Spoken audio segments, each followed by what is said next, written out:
존경하는 국민 여러분, 이번 대통령 선거 얼마나 화나고 걱정이 많으십니까? 오늘 저는 여러분이 궁금해 하실 만한 것 중에서 두 가지에 대해서만 말씀드리겠습니다. 하나는 저희 개인적인 문제로 제가 어떻게 김문수를 지지하게 됐는가 하는 것입니다. 또 하나는 공통의 문제로 이번 선거는 무슨 선거인가 하는 점입니다. 먼저 저 이낙연은 왜 김문수에게 표를 준다고 했는가? 저도 일주일 전까지도 김문수 지지를 상상하지 않았습니다. 김문수와 저는 같은 대학교의 입학 동기지만 단과대학이 달라 한 번도 만나지 못했습니다. 학교에서나 사회에서나 가는 길이 달랐고 중년이 돼서 정치판에 들어간 뒤에도 진영과 이념이 달랐습니다. 기본적으로 출신 지역이 영호남으로 갈렸고 주변도 달랐습니다. 이번에 저는 선거와 거리를 두고 조금 편히 지내고 싶었습니다. 저희 가족들도 제가 그러기를 바랐습니다. 만약 제가 김문수를 지지한다면 저희 고향 사람들과 옛 동지들은 화를 내실 것이 분명했습니다.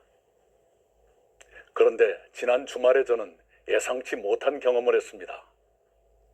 저는 조용히 생각을 정리하려고 사흘쯤 서울을 떠나 있었습니다. 그때 저는 길을 걷다가 모르는 사람들과 마주치곤 했습니다. 놀랍게도 꽤 많은 분들이 저를 붙잡고 하소연하셨습니다. 이 나라가 어떻게 되는 겁니까? 이 총리께서 어떻게 좀 해보세요. 그런 하소연이었습니다. 저는 대한민국이 괴물 독재 국가로 추락하지 않도록 하는데 조금이라도 도움이 돼야겠다고 결심하게 됐습니다. 그리고 괴물 독재 국가를 막으려면 부득이 김문수가 필요하다고 고심 끝에 결론지었습니다. 인간 김문수도 다시 살펴보게 됐습니다. 그는 저와 같은 날 같은 대학교에 입학했지만 졸업은 저보다 20년이나 늦었습니다. 그는 입학 직후부터 노동운동에 뛰어들어 학교에서 제적되고 감옥도 들락거렸습니다. 그는 중년에 김영삼 대통령의 발탁으로 정치에 입문해 국회의원을 3번, 도지사를 2번 했습니다. 그런데 지금도 봉천동 25평 아파트에 삽니다. 그에게는 제 마음에 들지 않는 것도 있습니다. 때로 극단적 인식을 드러내거나 광화문 목사님과 가까운 것이 제 마음에 걸렸습니다. 그럼에도 불구하고 그의 치열하고 청렴한 삶에 대해서는 같은 시대를 살아온 사람으로서 머리가 숙여졌습니다. 공직자로서 그는 늘 서민과 가깝다기보다 스스로 서민이었습니다. 도지사를 하면서 택시를 운전하는 등 삶의 현장에 밀착하며 일했습니다. 게다가 서울과 수도권을 관통하는 광역 지하철 GTX도 지금 우리를 먹여 살리는 평택 반도체 단지도 그의 작품입니다. 그의 그런 장점과 무엇보다도 괴물 독재 국가를 막아야겠다는 절박한 마음에서 저는 김문수에게 한 표를 찍기로 했습니다. 괴물 독재 출현이라는 국가 위기 앞에서 우리 모두는 진영과 이념과 지역의 차이를 뛰어넘어야 한다고 생각했습니다. 제가 편히 지내겠다는 마음도 버려야 했습니다. 그래서 제가 몇 차례 만남을 거절했던 김문수를 만났습니다. 그와 저는 국민 통합을 위한 공동정부를 구성해 운영하고 개헌을 매듭지어 3년 안에 제7공화국을 출범시키고 퇴진한다는데 합의했습니다.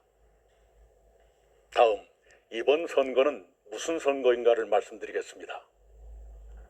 더불어민주당은 내란 심판의 선거라고 말합니다. 옳습니다. 윤석열 전 대통령의 시대착오적인 비상계엄 선포는 심판받아 마땅합니다.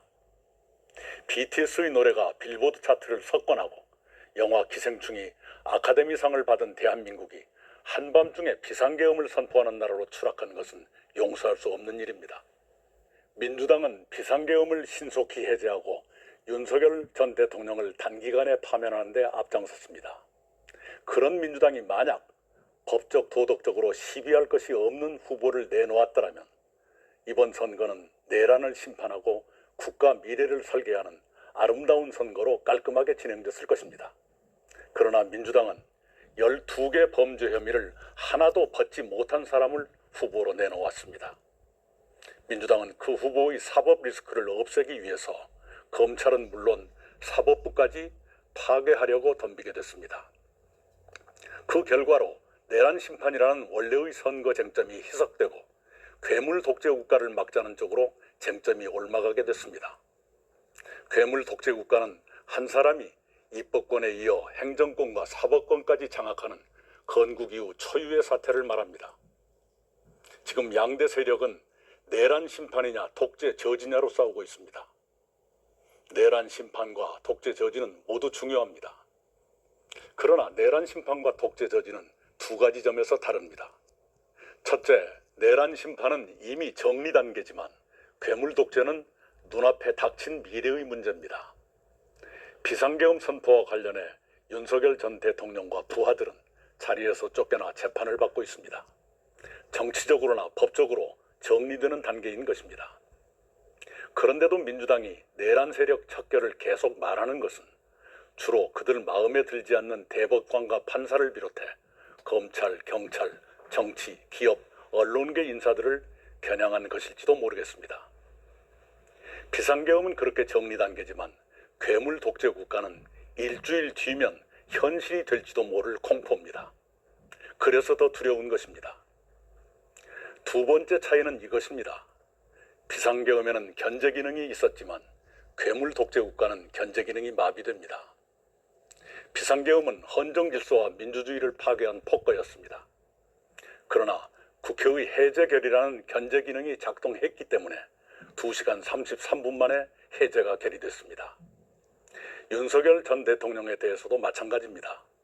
국회의 탄핵 소추라는 견제 기능이 작동해서 비상계엄 넉 달 만에 파면됐습니다. 그러나 괴물 독재 국가는 견제 기능이 마비 또는 위축됩니다. 한 사람이 모든 국가 권력을 손에 쥐기 때문입니다. 국회 다수 세력과 대통령이 같은 세력이면 국회가 나쁜 법을 의결해도 대통령이 거부권을 행사하지 않습니다. 대통령이 자기 자신을 포함해 무리하게 일반 사면을 단행해도 국회가 동의해 줍니다. 국회가 대법원장을 탄핵 소추하면 대법원장은 즉각 직무 정지됩니다. 견제 기능은 민주주의의 핵심입니다. 견제 기능이 살아있으면 민주주의는 회복되지만 견제 기능이 죽으면 민주주의도 회복되지 못하고 죽습니다. 괴물 독재는 견제 기능이 없다는 점에서 상상 이상으로 위험합니다. 아마도 민주당 후보는 12개의 범죄 혐의를 모두 지우고 싶을 것입니다. 그러나 그것은 쉬운 일이 아닙니다. 범죄 혐의가 많아서도 그렇지만 공범들의 유죄는 어떻게 할 것이냐도 간단치 않을 것입니다. 그렇게 어려우면 어려울수록 더 무리한 방법을 쓰게 될 것입니다. 그 과정에서 법치주의는 누더기가 되고 민주주의도 바스라질 것입니다. 그렇게 대한민국이 결단나는 것입니다. 정치인이 가장 조심하는 것은 선거 때입니다.